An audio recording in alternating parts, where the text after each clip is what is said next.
IVM.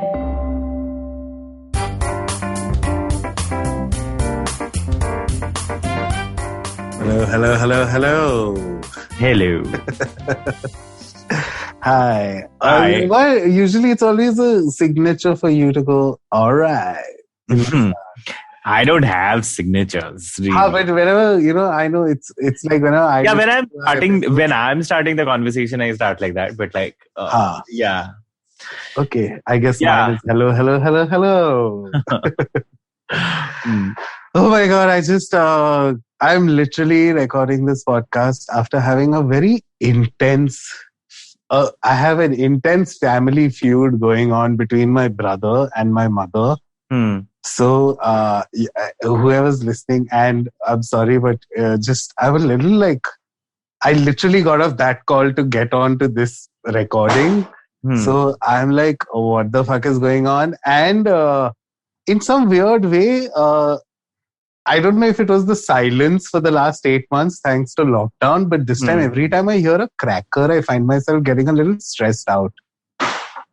Crackers generally stress me out. Like I hate crackers. Like I think they're just useless. Like yeah, I know. I feel that too as an adult. Although as a kid, I never like considered that.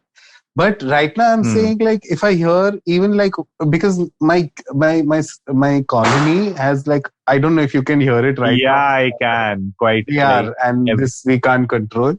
But it literally makes the blood rush to my extremities. Sometimes when they burst the loud ones, it really fucking like having a pet at home. If you have a pet at home and you know how they behave when explosives are, I literally get a little caught off guard every time there's an explosion. No, I can imagine. It's annoying. Makes me feel like, and then sometimes I feel like just opening my window and being that old uncle. Hey, idhar mat cracker photo, jao. So here's the thing. I am okay with like, those fuljhadis and those anar bombs and anything that you want to burst in like the sky, like, like don't burst shit around the floor, like, the ground.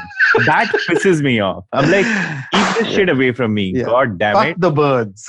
Fuck the birds and other sky creatures. Yeah. I totally forgot about that. I mean, just don't bother us here. I mean, like my logic, my very... Fuck the troposphere.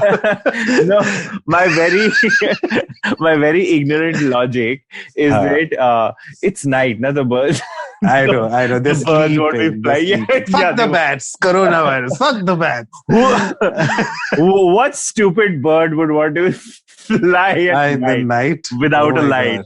Like, I mean, come on. They haven't even developed themselves into like, light bearers. So, yeah. I on a very, speaking of free birds, although this is not a good connect, but I have a random update. Yeah.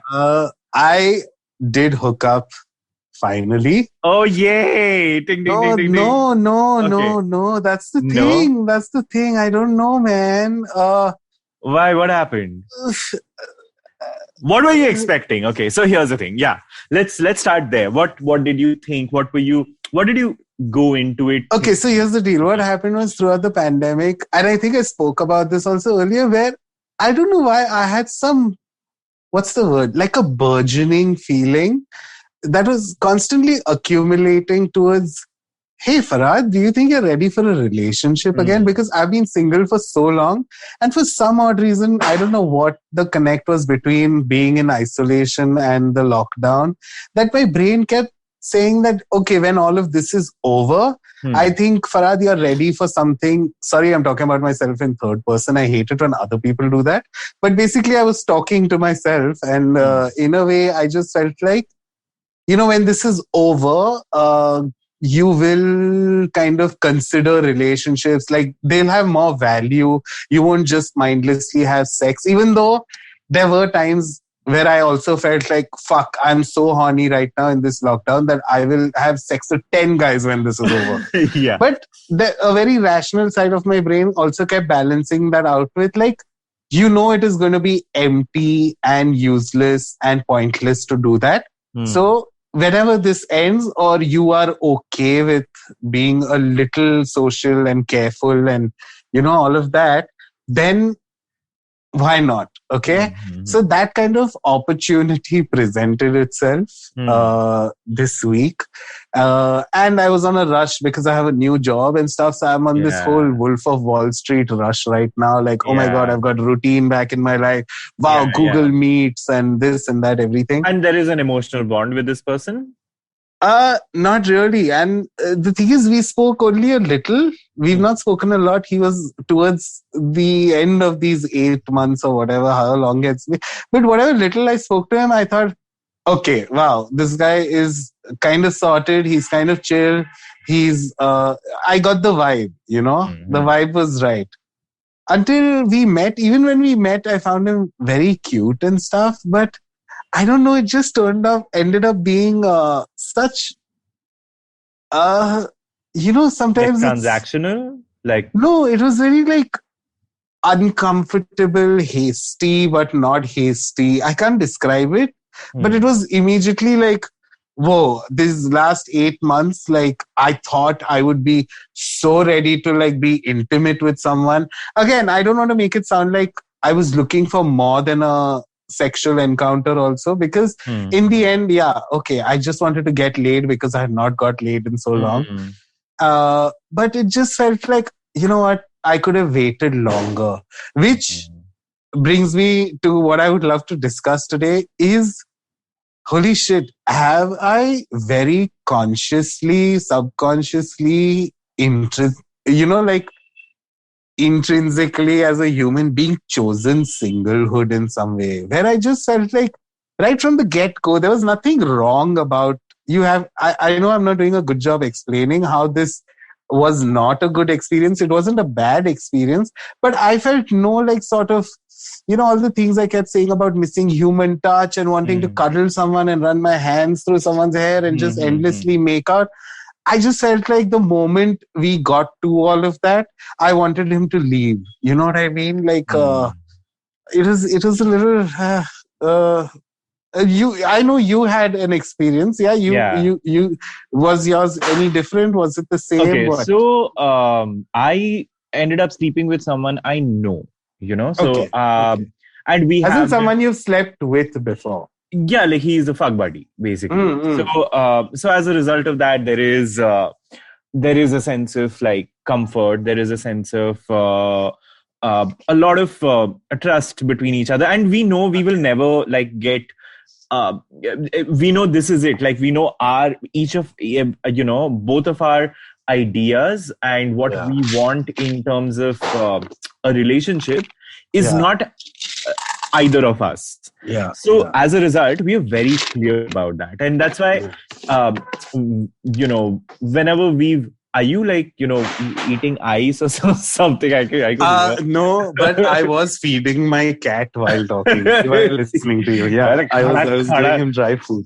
I'm so sorry. I thought I was very soft about it. No, you weren't.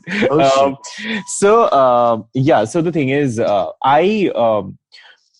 we basically are very clear. In fact, whenever we've been in relationships, we've also like had this conversation saying, so while we are in relationships, are we comfortable, doing this? And it's that level of comfort. And then we still, for example, when he was in a relationship with someone who wasn't okay with him, hooking up. So he said that, I just want to not hook up while I'm with this guy. So I hope it's okay. And then we kept in touch. Like we kept in touch and it was absolutely okay. So with him, it's absolutely fine. Like we've had bad sex and we've been fine. We've had, for example, there have been times when he's... as in, you don't have deal breaker sex. Like, this sex was so bad, I won't see you again. Yeah, like we've had bad sex. So good. Yeah, we've had bad sex and we've laughed about it. So it's fun. Okay. So maybe that's what entirely changed this, because here's the deal. There are a lot of people I have now that in retrospect, I felt like there were people who I'm dying to meet after this lockdown or quarantine or whatever this is now. I don't know what it is anymore. But as in, we are still isolating, we are still working from home, all those things, right? So whatever Hmm. this is now. But what I'm trying to get at is there were people that I really wanted to do those things with. And by do those things, I mean, again, just like hold and talk to and pillow talk and that kind of stuff. Hmm. But what happened is I had to just this person I was talking to since a while, he happened to mention that he's going through a COVID test. Hmm. Okay, he's getting a COVID test. Hmm. And when he told me his COVID test came negative, I thought, okay, I've had decent conversations with this guy and he's had a COVID test. So the conditions are perfect. If I want to have sex, now is a good time, you know? Hmm. And then it was just nothing that I expected it to be. It's more like, a lot of times when I grew up, I wish I had not had sex so early on in life, like that feeling. I wish I would have waited longer. I had sex at a very young age. I fooled around, had sex, all of it at a very young age. And I think I've spoken about it, but it's a single digit. It's not even like a double digit age. Okay. Hmm. So I just felt like when I grew up, I was like, you know what, you should have waited. It might have had more meaning, more this. Or my notions or ideas of sex wouldn't have been as fractured as they are today. And like that, even this post-lockdown sex felt exactly like that, where I felt like after it was done, I was like, you know what, you could have done without that. Why did you just hook up for the sake? And yeah, it was kind of like, again, it just immediately drove me back into that singlehood But hermit shell.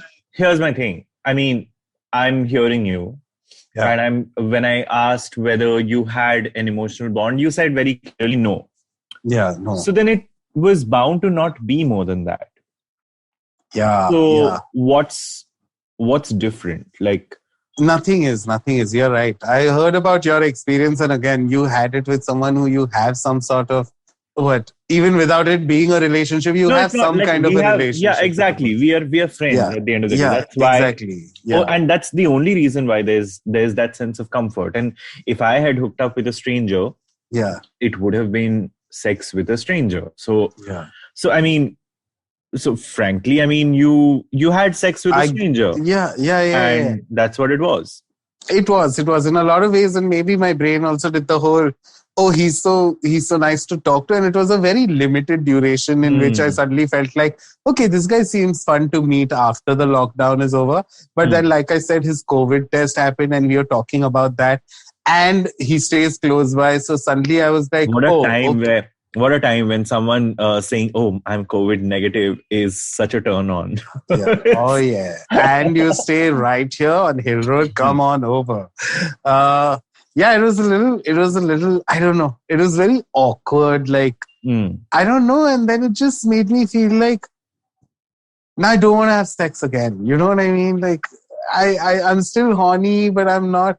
I don't know. And which is why what I'm trying to crystallize here as a conversation for today's topic is I constantly find myself wedged between this. I am perfectly okay being alone and sexless. Hmm. But at the same time, when I'm not feeling alone, like I'm not feeling my oats being alone and sexless, it's the opposite that I feel, which is, Hmm. oh my God, you it's scary how alone you like being alone. Hmm. And it's scary how horny you are, even though you feel so sexless at times. I don't know if that makes sense. Like, Yeah, I mean, sort of. is It does. do you relate? Like, do you ever feel like this I dichotomy of no. So I don't feel that struggle because I'm very comfortable with the fact that I like being by myself as my default state. And by being by myself, I'm not saying single. I'm just saying um, being by hmm. myself, Yeah, yeah, minus distractions, minus yeah, interference. yeah, Now, uh, and that's just me. Now, yeah. that's a fact with me. Now, now when it comes to people entering my life, people Mm, sort of their uh, their role in my life kind of um, burgeoning over mm, time and mm, becoming more and more solid over time. mm, I I am still always clear, like at this point of time in life, I'm still very clear that uh, I'm absolutely okay with letting someone's presence sort of grow. But what I'm not okay with is letting go of that sense of comfort with, being by myself. Like, Yeah, yeah. No, I totally so, understand. so it's not so much of a struggle for me. I mean, it's just a fact that I've come to terms with, Yeah, yeah. Even I wouldn't call it as much a struggle as a, hey, make up your mind, man. And maybe Mm. I don't need to Right. make up my mind. Maybe what I'm feeling is very Like- normal. Yeah. But, just this whole, I value my alone time and my singleness and my freedom and my independence so much.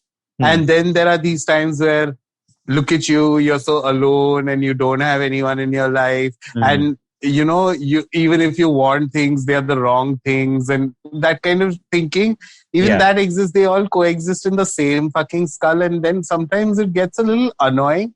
And again, coming back to that hookup, I feel like somehow that awkwardness of that hookup festered that in my head, like this whole idea of me constantly wanting to be by myself, because that's the thing, right? The last 8 months are testament to the fact that, wow, we are social beings and we crave social interactions and we crave, those kind of things came to the fore because of the it's pandemic. funny. It's funny because while I agree with that, I agree completely. But one of the things that I also came to the realizing, a fact that I realized was that the only reason I could withstand this lockdown was because I was by myself. Because and I'm not saying this is nothing to do with like singlehood or anything. It's just that that idea of the fact that I had we have already lived that life in a non-pandemic time in a way. Yeah. So I know. I absolutely know what you mean. I was absolutely equipped, to obviously it's not like, I'm not saying that it was a swimmingly easy time for me and I didn't have my lows. I had lots of lows, but I know for sure that my lows would have been quadrupled and compounded if I were in the presence of multiple people, because I don't do well in the presence of people at an extended, in an extended, sort of time frame. So, yeah. No, I totally know what you mean, man. See, that's the thing. Right now, it's I relate to everything so strongly that it becomes difficult for me to understand, hey, what do you really want again? You know what I mean? Like, because right now what you're saying is something I constantly kept feeling in the beginning. The first 3 months of the pandemic was me constantly being like, wow, this is your time to shine, Farhad, because you have lived alone for so long and you've been alone for so long that now even when the government tells you that you have to be alone, stuck in your house, you're totally equipped for it. I was totally fine. Then as time went on and things were unclear and job is unclear and this is unclear and that is unclear, you know what I mean? A little it started surfacing this whole, what do you want in life? And again, I'm kind of focusing on the romantic side of it. If I don't want to use the word romantic, but I'm not getting another word for it right now. But that side of it, like, have you made up your mind that, because there's one thing I'll assure you right now, a lot of times when gay boys tell me that their fear is of being alone when they're old, I don't have that fear, honestly. I really don't. I sometimes actually feel like, is it latent? Is it hidden somewhere? Is it something you felt ever? Like, I'll end up alone. And I honestly don't even think about the future, because here's the thing, the way I live my life, okay, I don't have farsightedness. Like I just don't have that ability. That's almost a superpower, by the way, to have. Oh my God, that's amazing. And for example, I can't imagine what my life is going to be like when I'm growing old. Like I can barely think of the time when I will be, let's say, 35, 36. Which I am.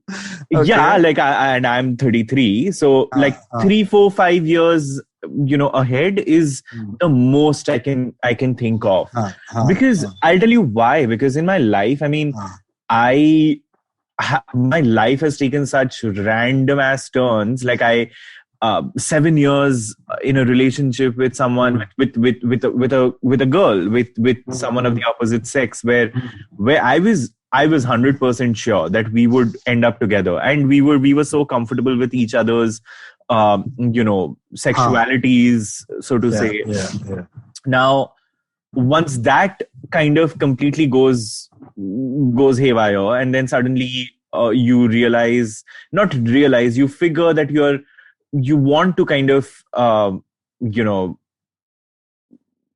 be in the ambit of men when it comes to sex and sexual experiences. I think that's when I realized that there's no point planning, because I had done that. At the age of 21, I had this idea of what 30 would be like, what 35 would be like. And all of that came It crashing never down. turned out the way Yeah. you. And Yeah. and even with my ideas of what jobs would look like, I had this idea that, when I was entering college, that I would be directing and things like that. I would be in front of a camera, like, behind a camera, and life took very different turns for me. So, which is why I deal in abstracts rather than tangible. I get it. And, we have, in a way, had a shade of this discussion where, you remember I was more like, I wish that I end up in some community living sort of like a way. I Yeah. remember you said, and something that really stuck with me, and something that made me consider what you had said was, I would love to be in a relationship, but I need my own like apartment, and that person needs their own apartment. Something to that. Yeah. You know what I mean? Yeah, yeah, Aaju yeah. baaju rehte Yeah, I but mean, not like that would be like, that's my ideal living that's situation. yeah, but I right now I'm getting so jealous when I hear you say that you don't think beyond a few years, because in my head I'm like, okay, so I'm 65 and I suddenly fall and I crack my hip at Oh home my and God. nobody's around. I don't even know if I want to live beyond, like, 60, like, because so I don't even, that's what I don't stress about these things. I don't like to dwell on these things, because Which even I don't. And see, that's what I hate interrupting, but even I don't. But the thing is, I know I'm self-sufficient. I know that is such a stupid thing to have, because maybe I won't live up to be 60. Maybe No, I so will live up to 70 and I'll never crack my hip. But what here's the throws me thing. up, Here's the thing. I mean, for me, looking forward to things has to be for things that I want to look forward to. So, Exactly. I mean, I don't like looking forward to a cracked hip. a cracked hip, because that's not a pleasant experience. For me, for example, there are, I'm sorry, I don't want to look forward to like what kind of pension plans I'm doing in the future. I do want to look forward to, living situations, let's say in the next 4 or 5 years. Like, I'm very proud of the space I kind of created live in, for yourself. and and have created for myself. Now, in the next few years, are there any upgrades that I would want? Are there any pleasures and luxuries, or just like joys that I want to sort of, manifest? Yeah. That's what I look into, because beyond that, honestly, it's just a shortcut to stress. I know. Maybe again, I don't know. This week has been a little existential for me, so maybe I'm reading too much into making something out of nothing, And let's go into a break. But before we go into a break, I want to tell you why I'm feeling so existential. I've been listening to this podcast called "Everything Is Alive." Have you heard of it? No. Okay, it's fantastic. And whoever's listening, I hope you all listen to this podcast. It's basically a podcast where a guy interviews random people, but the random people choose to be an inanimate object. So let's say the first episode is a can of a cola, not Coca-Cola, a can of cola. And he talks to the person as like he talks to them, but the person talking back, he interviews, it's all unscripted. And the person talks back to him like they are a can of cola. Then there is a bar of soap. Then there is, so only inanimate objects, he interviews them and he asks them questions like, oh, so if you're a can of cola, how do you feel when you're at a party and other people choose Pepsi or Coke, but they don't pick you? How do you feel when you compare yourself to other colas? How do you feel when a person opens your flap to drink you? Got it. Do you like to be chilled or do you like to, like he talks to them and they answer back. And I don't know what, it has put a very like bittersweet, like it's one of the best things I've ever consumed as a pop culture. This, and I wish everybody listen to this podcast and they might kind of understand why I'm so suddenly, hey Farhad, who the fuck are you this week? Like, I don't know. I'm very that. On that note, yeah, let's take a quick break and we will see you on the other side. Yep. Hello, everybody. Welcome to another great week on the IVM Podcast Network. If you're not following us on social media, please do. We're IVM Podcast on Twitter, Facebook, and Instagram. So it's been a great week on the network, as it almost always is. Let me give you a couple of highlights that you should definitely check out. Chiki Sarkar was on This Round's on Me with Gauri Devi Dayal. Great conversation. I think you will really enjoy that. Shlok Ramachandran of our new show, Millennial Athlete, who guested on one of our older shows, Football Shirtball. He's a big football fan in addition to being a professional athlete. So I think it's a really interesting connection. And they had a great conversation about football just generally. Nankari, our new show about Indian food, hosted by Sadaf and Archit, talk about laddus this week and basically, how awesome they are. It's Diwali week and I think that's an apt conversation for them to have. On the Wire Talks podcast, Siddharth Bhatia has a great conversation with Dylan Mohan Gray about his work on Bad Boy Billionaire, specifically around the Vijay Mallya episode. Definitely check out the conversation if you want to know more about that. And finally, let me recommend the Edges and Sledges Cricket podcast this week. They take a look back at the IPL 2020. They go over the final, Delhi versus Mumbai, and how that played out. And they also create their dream IPL 2020 fantasy team. Do check that out. I think you'll enjoy that as well. And with that, let's get you back to your show. And we're back. Yeah. With me feeling terribly single and you feeling very comfortable being single. Okay. So, I mean, there's one thing I want to have a conversation about. At what point, were there any influences? Have you ever romanticized singledom? And what were the influences in your life that helped you romanticize singledom? And it could be anything, pop culture. No, actually, I can pinpoint. No, it has nothing to do with pop culture.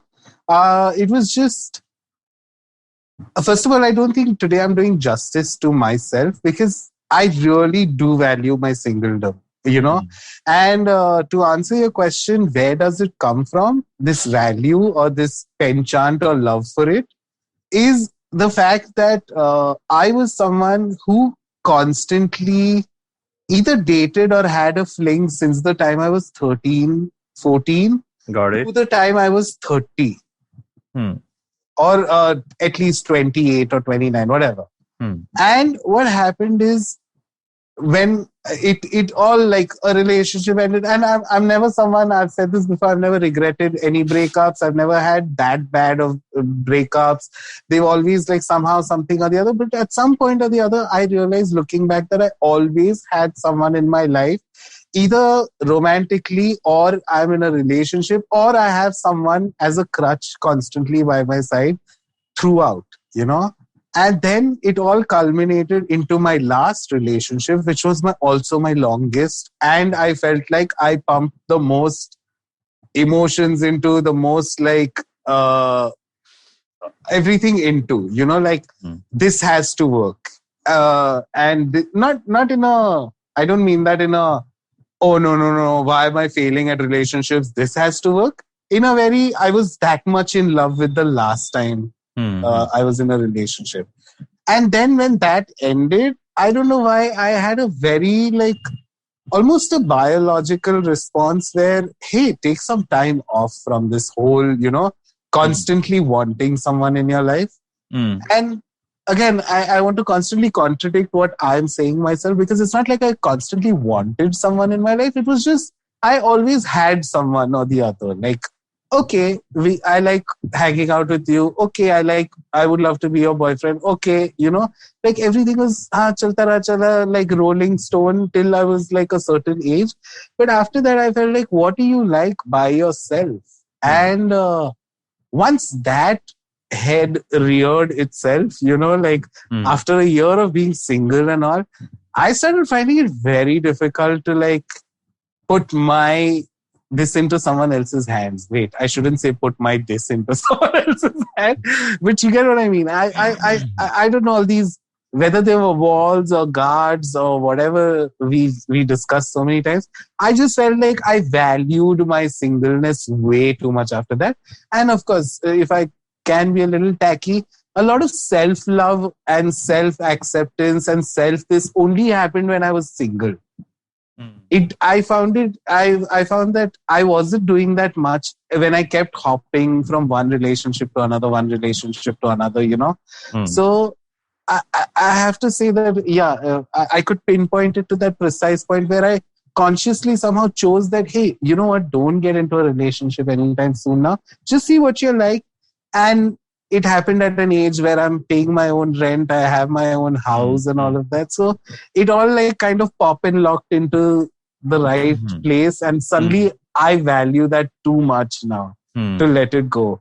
Fair, I get it. To a point where I wonder if I'll end up alone because in a way, I just want to be like, I love my space. I've said this so many times. If I get into a relationship, I will not know how to share my bed with someone else, actually. I've been single for that long. Got it. Can I sleep diagonally? Can I? What if someone's hair is bothering me? Hey, go to your side. Stop. I don't want to cuddle right now. That kind of stuff. But yeah. Do you know when it started, like for you? Like when did it start? Like, where did you value your... I think, okay, so I don't... the idea of singledom wasn't something that I set out to, achieve. Not achieve, like, just romanticize per se. But the idea of the person, like, it was almost like I would have these out of body experiences and look at myself and say, okay, so this is the kind of person that I imagine. And, there were a lot of these, pop culture sort of points where, I wanted to have an apartment like Carrie Bradshaw's apartment. And then I looked at, let's say, Brian Kinney's apartment, and I would be like, fuck, that's the kind of house that I want. A loft.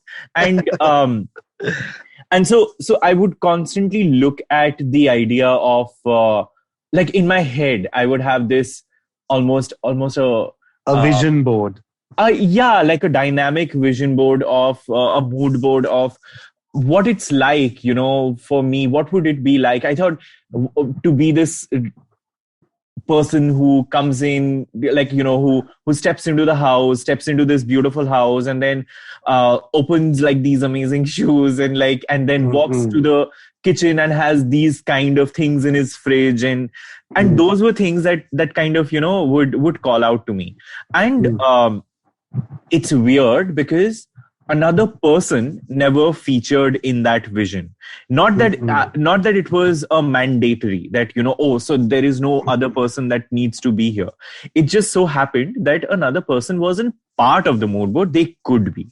Like it was an open-ended thing. So I think ever since I started working, that's when I think the day I earned my first paycheck was the day I started realizing that I don't need to be scared to dream. Yeah. That you are your dependence. No. That's not what I'm saying. I'm saying I don't need to be scared to dream. I shouldn't fear my dreams, because before that, I always had this fear that, okay, so don't dream big because you don't have this under control. Like someone else controls it. And that's the day that, that stopped becoming a factor. That's when the cool side of being by yourself and being single and all of those visions suddenly sprouted. And which, by the way, I want to point out is such an intrinsic part also of the queer experience, right? This whole, hey, don't dream too much, because no matter how much freedom you have, you always feel like Yeah.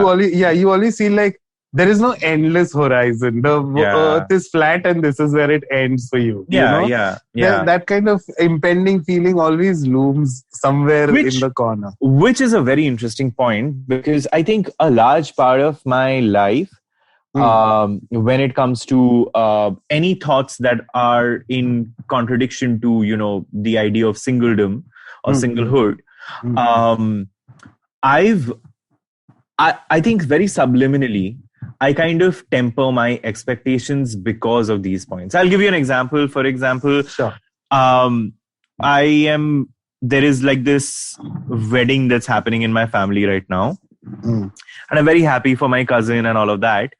But what happens usually when you're in these circumstances? You think of yourself in, these circumstances. I never do, because I don't want to be like, I always like to temper my expectations when it comes to something that I can't control. So I'm not talking about a relationship. I'm talking about things that happen after a relationship, because a relationship is not just you and this person. There are so many other things. You have your respective families and the relationships that you have with them. So there are so many things. There have been so many things where which have taught me that stop expecting, because I wish and hope that my brother and father were a little more forthcoming and a little more vocal and vociferous about where they stand. But I since I can't control it, I don't want to expect too much out of them. What I can control is my relationship with a person. So for me, that is okay. But everything else that kind of subsists in this ecosystem of couplehood, where other people are involved, I kind of, I sort of, I'm on my tippy toes around it. So it's a weird thing. It is, and that's the word for me today. In today's episode, if I had to describe, a lot of times I feel like people think that we come with a topic and we talk what we know about the topic. But I also want to highlight how today I have no idea what I want to say about what I'm feeling, because it's a weird feeling. On one level, I feel like I'm absolutely not doing myself any justice by saying things like, oh, I feel like I might end up alone, because there are times I spend a majority of my life just loving being alone, and I love the fact that all this cracked hip and all this shit that I'm saying, those are just rare staircases that I go down. It's like in Harry Potter, how the staircases are. You end up in a different hallway or a passageway because they keep moving. So sometimes I end up in the wrong alley or hallway. And then on the other hand, I also just constantly feel, I am complete right now as I am by myself. So much so that I've said this in the past, that lately, I've genuinely, a lot of times, someone asks me, are you single? And I say, I'm self-partnered. I always say that because I truly believe that, holy shit, I will not love anyone else as much as I love myself. Even though there are great moments of where I loathe myself and I hate myself and I can't stand being by myself and I can't stand being with myself and all these things. But I don't know. I don't know what I'm trying to get at today, but it's just I'm ambiguous. I'm so ambiguous, and all of it, I have to say, got triggered by this one. I wouldn't even call it awkward. It wasn't apart from the fact that he had a little spinach stuck in his teeth, okay, which kept distracting me.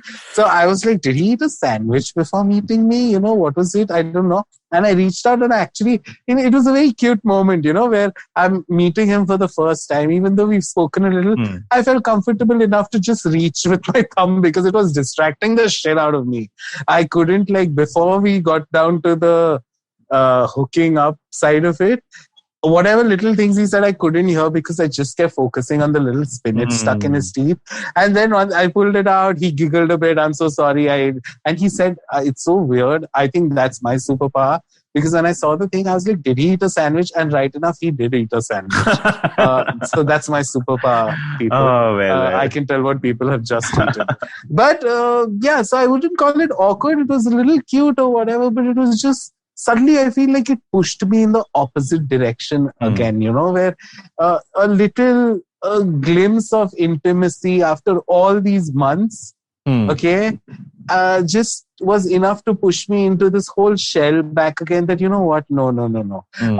8 months is not like enough for me to feel like I am ready to deal with someone in my life, emotionally, sexually, whatever, intimately, NSA. We both had established that this is an NSA situation. So it was easy, whatever. I don't know. It was, I'm just feeling a little tied up in my own head and complex about this. So yeah. So here's how I wouldn't even call it dealing with it, but here's how my situation ends up being while I'm kind of, in my space. Okay. I live in a movie. Like I live in my own like movie where there are like these scenes kind of, I kind of concoct these scenes and for me, a lot of these scenes are like really nice, beautiful scenes. For example, just, this, I last night after all my meetings were done, I decided I'd open, I go to I have like this massive window in my bedroom and which looks out to the road. And there's like a huge field in front. And I just decided I'd pour myself a glass of like nice fizzy sort of a drink. And then I just stand by the window and just play music there and just stand by the window. And in my head, like, that's like a scene right out of a movie. And for me, my life, I like thinking that there are moments and I like building up to moments which make that movie, I know what you mean. Actively, like for example, tomorrow to Monday, I have like 4 days off, and should be. So to kickstart, I wanted to start with something, by eating something that would sort of be interesting. So I made Vietnamese paper rolls, and I made like the filling with like, carrots and whatever, lettuce and all of that, and very fresh. And so in my head, I wanted my sort of like 4-day holiday. You had an idea of what your days would.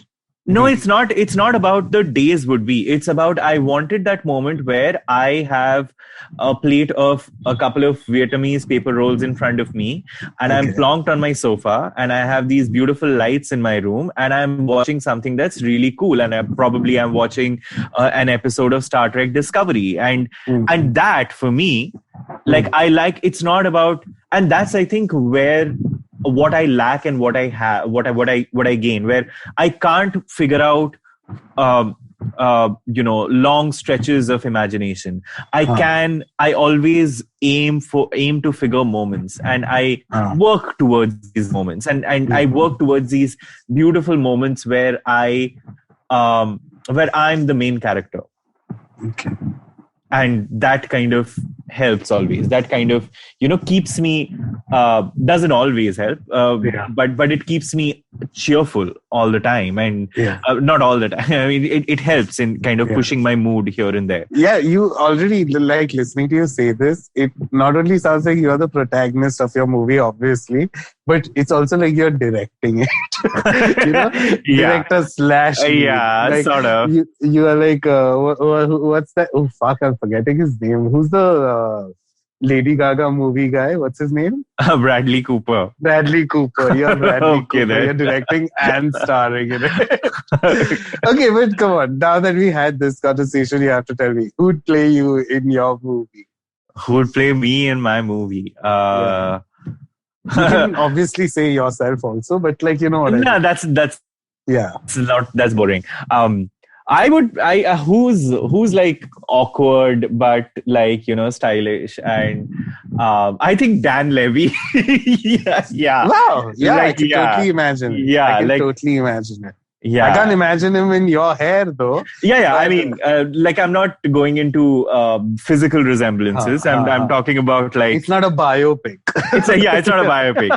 But I'm like just talking about a pen portrait. I think because I can be really awkward. I can be really goofy. I can be really daft at times, but I think I have sass at times. I do well with my clothes, so so I think that. What about you?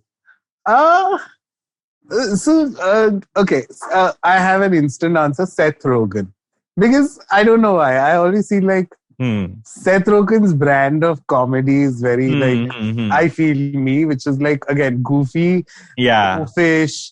A little stupid and silly, that kind of thing. But on some other level, I also want to say like Jack Black or like Zach Galifianakis, whatever. Yeah.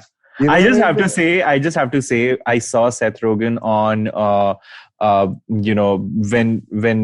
what was this movie with Charlize Theron? Oh my God! She's the vice president. Yeah. Like it was a fantastic film. It was such a fun movie. So during the promotions, I saw him, and I was like, "Fuck, that guy is so hard." Yeah. Like I thought, like I would do Seth Rogen any day. Yeah. Oh my God! But that's the thing, he did that movie, Zack and Miri Do a Porno. Is that what it was called? Yeah, but that time he wasn't like, but he was naked a lot in that movie, and I constantly felt like, wow, what a ballsy choice to choose this guy for a porn movie. Obviously, the movie is about that, and it's not a porn movie, as in whoever's seen the movie knows what I'm talking about. But then, as I've seen his filmography long shot. Yeah, long sorry, shot. I'm so sorry. I have this totally, thing. Even in the back of my head, I was like, I loved that movie when I saw it. Because after long, I felt like I saw very cute everything that I like in a rom-com, like, doofus guy, but super ambitious chick. And there's a proper drug scene, where they all, I love that MDMA scene. It was so much fun. Where they go clubbing and it's great. In fact, wow, I might watch it tonight. It's been a while since I saw it. It's fun, yeah. So that's what, like, during Longshot's promotions, okay, he every single, with all his talk show appearances and stuff, I mean, he's a little more manicured than he used to be, prior to this. So I was looking at him and I was like, fuck, this guy is so doable. Like, oh my God. Yeah. Doesn't he have a new movie also? Something with a pickle. No idea. It's about a guy who falls into a giant vat of pickle. Pickle? And something like that. And he's like unlocked after years and he's preserved. Some stupid shit, typical Seth Rogen type stupidity. I would love to watch it. It's out. I've seen it around, but I still have to watch it. But basically Seth Rogen, I would totally, I don't know why. I just feel like he's my vibe like that, Nice. But yeah. If a woman had to play you. Ooh. Okay. You go first because this is a thinker. I've never thought of it. Sarah Jessica Parker? No, not at all. She's like, no, she's too, aware of like, not aware, but she's too like self-obsessed. Like, she's not self-deprecating enough. I'm one of them. I think Kristen Wiig.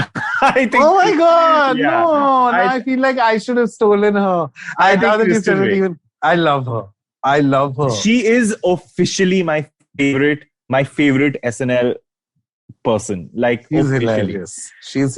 And hilarious, leave alone. I recently rewatched Mother for the third or the fourth time. And for some odd reason, because she's so funny, I always forget that she's in this very dark movie also. She's, exactly. And I love her. I love her vibe.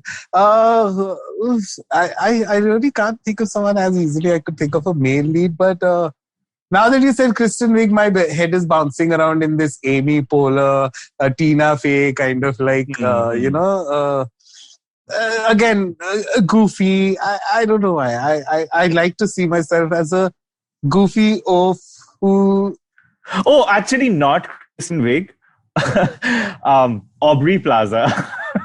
Damn it! Wow, you're so She good would. at this. Yeah, like she would play because she, and especially with my when I go really dark and awkward. Ingrid goes west when Ingrid goes west. or just her, I mean, her actual personality. Like if you've seen her interviews, she just goes like, she's darkly comic. I would say Aubrey Plaza. Like, wow, you chose two people who did not occur to me, but now I don't want anyone other than those two. Even I want to be Kristen Wiig or like so you pick one, whoever then decides to do my movie. I think Aubrey Plaza would be like the perfect fit for me because again, she's really awkward and like odd and like audible. Absolutely. Yeah. She, the first one I thought was Amy Schumer, and I detest Amy Schumer, but I don't know why I felt like I don't mind her. No, I can't. I don't mind her. I can't. I can't stand her. I don't like her movies also that much, and she's been very problematic in a lot of ways in real life, so I don't know. Yeah. Okay, but again, to wrap up and to come back to our original conversation, I don't know where I was going today with this whole singlehood thing, but I just felt like I did not want to have a black and white discussion about this constant fear that I know a lot of queer boys especially face, which is, will I end up alone because of how the landscape or the terrain of the gay world is, because everyone's just wants sex and nothing is serious and nothing formulates, and we ourselves are a part of the problem. I did not want it to be a black and white thing. I just wanted to be like how it can be a weird feel, a constant tug and pull between wanting to be alone, but at the same time, kind of also not wanting to be alone. I wish I at least that was where that thin line I wanted to try and walk on, and I hope I did that in some way. I know I have not, but I wish I did that in some way. Yeah, do you have any parting thoughts on? Yeah, I mean, singledom is a fact of life, just the way it's not something that you should. I personally don't see it as something that you should actively try and get rid of. It's not a disease, and we need to stop treating it like a disease. Like, which is so funny when you say that. Whenever someone comes to me with boy problems, right? My first thing is that it's the cliched, oh, you don't love yourself, then obviously you're never going to I just did an indirect RuPaul. But you know what I mean? Like, it is a real thing where a lot of boys who have not been alone by themselves have this constant fear of like being not in a relationship, and then they have all these relationship issues because they've never truly loved themselves or been by themselves or, self-dependent, which we both have. You and I have in a way, and which is why we value it so much. But it's so easy for me to just tell them that you don't need another guy, like you don't need to feel complete or you don't lack anything until someone else fits in your life like a jigsaw piece. You can be totally by yourself till someone comes along and it works, it doesn't work. And like you said about expectations, you said a bit about how you don't expect much. And when all of those things are at the right frequency and at the right, they're leveled equally, things seem to fall into place. So what I'm trying to get at is, it's so funny that that's the first thing I recommend to a lot of anyone in relationship issues, that, you know what, it's not the end of the world that a guy is not into you, Move the fuck on, first be into yourself, then figure it out. But then again, there's always that, okay, for how long do I have to be into myself? Because it gets a little scary sometimes. For life. Oof. You have to be, you have to be into yourself for life despite anyone. Yeah. I guess then that's the conclusion. Like we've repeatedly said how self-love is a daily exercise and body acceptance is a daily exercise. And it doesn't stop. Because I guess this is also something that I keep forgetting. It's something that I should always remember instead of just suddenly worrying that, oh my God, I love myself too much to be with anyone ever again. Maybe I should stop doing that. Thanks. That's what I have arrived upon. So that's that. On that note, I will see you next week, Sunetro. Yeah. Coming to the end of the year almost now. Oh my God. Yeah. Now I have to ask, are they chicken or shrimp? What are your Vietnamese Shrimp. foods? Or vegetarian? Shrimp. How are you single? Yeah. If someone got down on one knee and did not remove an engagement ring, but just said Vietnamese shrimp rolls, I'd say yes. Fuck the ring. I'll just say yes. Fuck. Yeah. Well, amazing. I hope they turn out amazing. Yes. We thanks for listening, everybody. We will see you guys next week. Yeah. And happy Diwali, I guess. Happy Diwali, everyone. Yeah. And okay, that's it. Bye. Bye.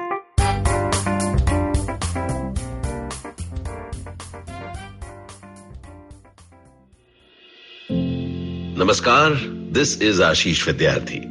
Yes, my friend, these are challenging times, but in these challenging times, we can create something extraordinary. Do take time to listen to my podcast, Begin the Journey, available on the IVM Podcast, website, app, or wherever you listen to podcasts. Remember, we have a great opportunity called life. Cheers. Are you constantly seeking happiness?